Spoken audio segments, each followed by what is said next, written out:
Hi, I'm Paula and I'm a work in progress. I also happen to be a therapist.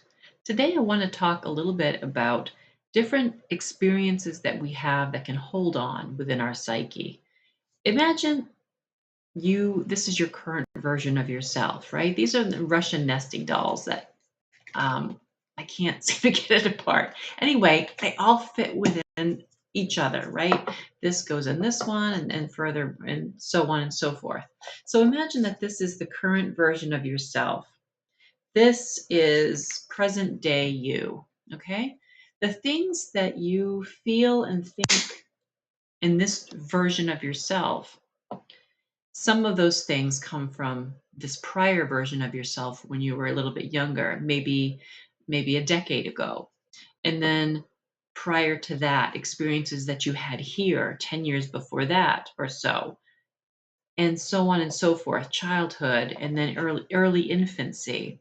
So all of the things that happen across our lifespan can gradually infiltrate other aspects of our lives. So things that happen even down here when you were a kid can still influence you up here because they're unresolved.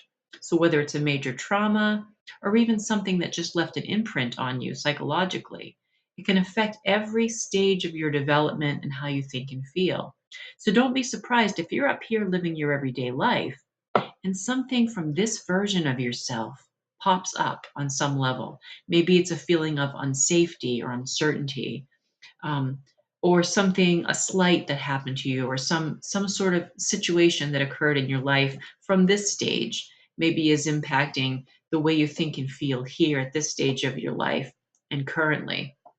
It's all accumulative.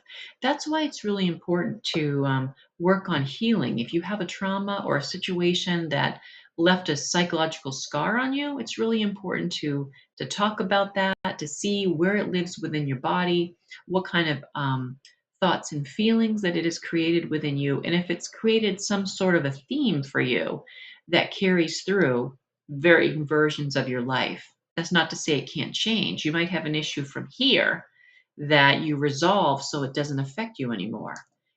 But recognizing when those old issues are cropping up and why is really important. Talking about them, looking into the reasons why something that happened way back here may still be affecting you up here. So take a close look at that stuff. Make sure that you're not overlooking things that have happened in the past because it still does affect you and it matters, right? So talk about these things, explore these things, look deeper within to see where is this coming from? Is this something that I can resolve through talk therapy or through some other sort of healing modality? Another important thing to ask yourself when you're exploring the ways that varying experiences have shaped you over time is, say you have a situation here, something that happened when you were at this stage of your development. And up here, you're still feeling the depth of that pain.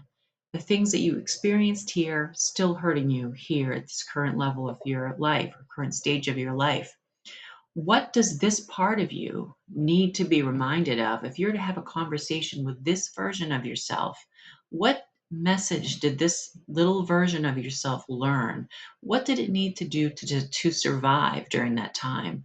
Maybe you were experiencing something really painful that left lasting scars, and maybe there was a survival mechanism that kicked in for you at this stage of development, or this stage, or any other stage. Maybe you learned that it wasn't safe and you had to hide.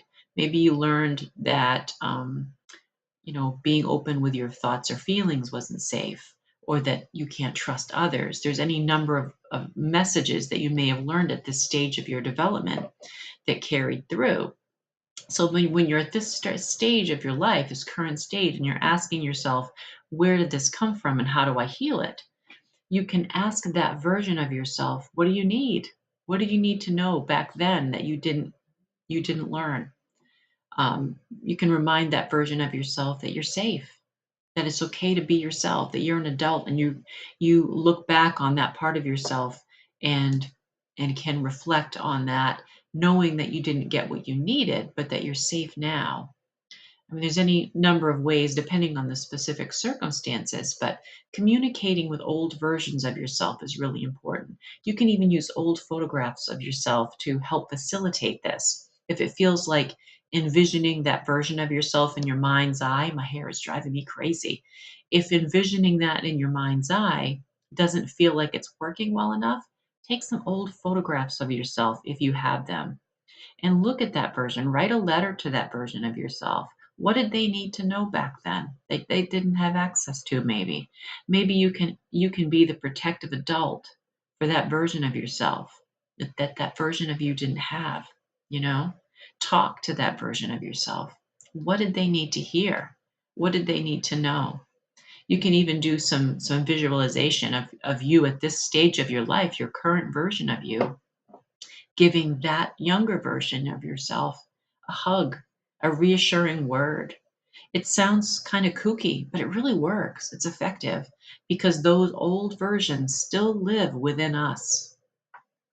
I hope that makes sense. Please post any questions or any thoughts about this in the comments. So just something to think about. And if you have any thoughts about this or comments, please leave it in the comments below.